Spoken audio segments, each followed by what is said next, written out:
Bharat book fair India YouTube channel पर आप सभी का स्वागत है। आज और एक सच्ची घटना हम आपके सामने लेकर आए हैं।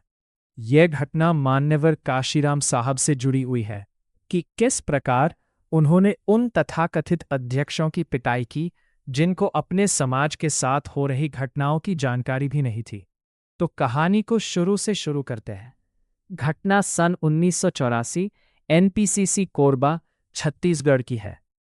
साहेब ने रामचरण गोपीराम लक्ष्मी देवी छत्तीसगढ़ की एक लोक गायिका जिन्हें साहेब बहुत सम्मान देते थे और एस सिंह से कहा कि मेरे साथ उड़ीसा चलो, हम वहां अपने मूवमेंट का विस्तार करेंगे। साहेब सभी को साथ लेकर उड़ीसा के शहर बरगढ़ की ओर रवाना हो गए। बरगढ़ शहर राजधानी भुवनेश्वर से करीब 200 किलोमीटर दूर है। साहेब वहां लगभग 10 दिन रहे। दिन के समय साहेब मीटिंग करते हुए रात को साथियों को नीला रंग घोलकर देने और साथियों से मूवमेंट संबंधी नारे दीवारों पर लिखवाते। माहौल तैयार हो रहा था, लोग जुड़ रहे थे। 10वें दिन साहेब का भाषण सुनने करीब 10,000 लोग आए। कार्यक्रम दोपहर के 12 बजे से 2 बजे तक चला।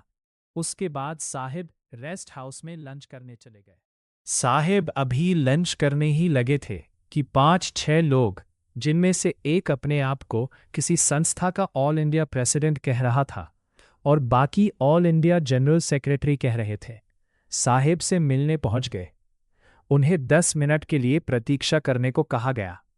वे कहने लगे कि हम ऑल इंडिया प्रेसिडेंट हैं और तू कह रहा है कि 10 मिनट वेट करो। इसी तरह ही जाकर गेट कीपर से साहेब को बता दिया और साहेब ने खाना बीच में ही छोड़ दिया। वो बाहर खड़े लोगों को बारी बारी मिलने के लिए अंदर भेजने के लिए कहा।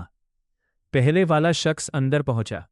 पहुंचते ही साहेब को रोबदार तरीके में कहने लगा कि मैं ऑल इंडिया SSC/SST काउंसिल का प्रेसिडेंट हूं। साहेब ने पूछा, तुझे उस घटना के बारे में पता है जो हरियाणा के रोहतक में घटी है अपने समाज के साथ? नहीं, उसके बारे में मुझे कोई जानकारी नहीं है।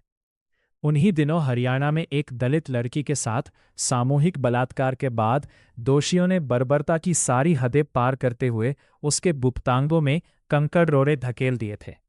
साहेब इस घटना से बहुत ही ज्यादा आहत थे। प्रेसिडेंट का जवाब सुनकर साहब ने पास खड़े गोपीराम जांगड़े को हुक्म दिया कि पीछे से इस कथित प्रेसिडेंट की दोनों बाजू पकड़ लो। एक बार तो जांगड़े भी घबरा गया कि यह क्या माजरा है, पर साहिब का हुक्म था तो उन्होंने बिना किसी देरी के उसकी बाजू पकड़ ली। साहिब ने गुस्से में उसके मुंह पर 2-3 थप्पड़ रसीद कर दिए और कहा कि अरे, अपने नाम के साथ ऑल इंडिया प्रेसिडेंट लगा रखा है और तुझे यह भी मालूम नहीं है कि तेरे समाज की बहन बेटियों के साथ क्या हो रहा है। कमीना मुझे प्रेसिडेंट की धौंस दिखा रहा है। थप्पड़ खाने के बाद उस शख्स को भागते हुए रास्ता ना मिला। थप्पड़ पड़ने के बावजूद उसने बाहर आकर अपने किसी भी साथी को इस संबंध में नहीं बताया। उसके बाद साहेब ने हुक्म देते हुए कहा कि अगले प्रेसिडेंट को भेजो।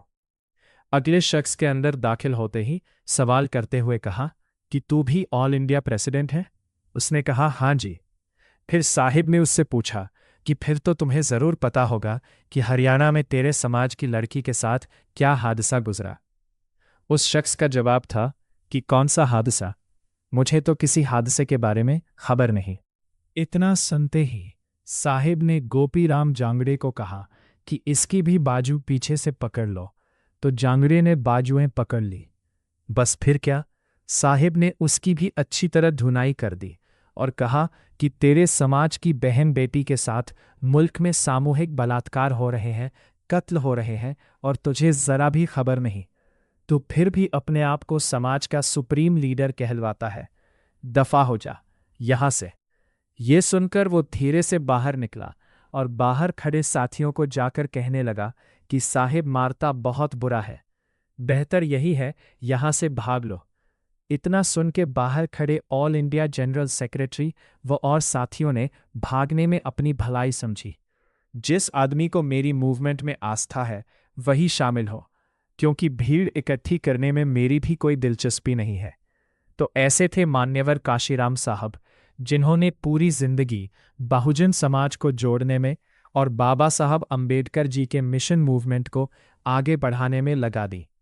अगर आप लोगों को बहुजन महापुरुषों के जीवन से जुड़ी हुई ऐसी ही सच्ची कहानी सुनना चाहते हैं तो book fair India YouTube channel को सब्सक्राइब करें। जब तक मिलते हैं एक नई वीडियो में, तब तक के लिए जय भीम, जय भारत।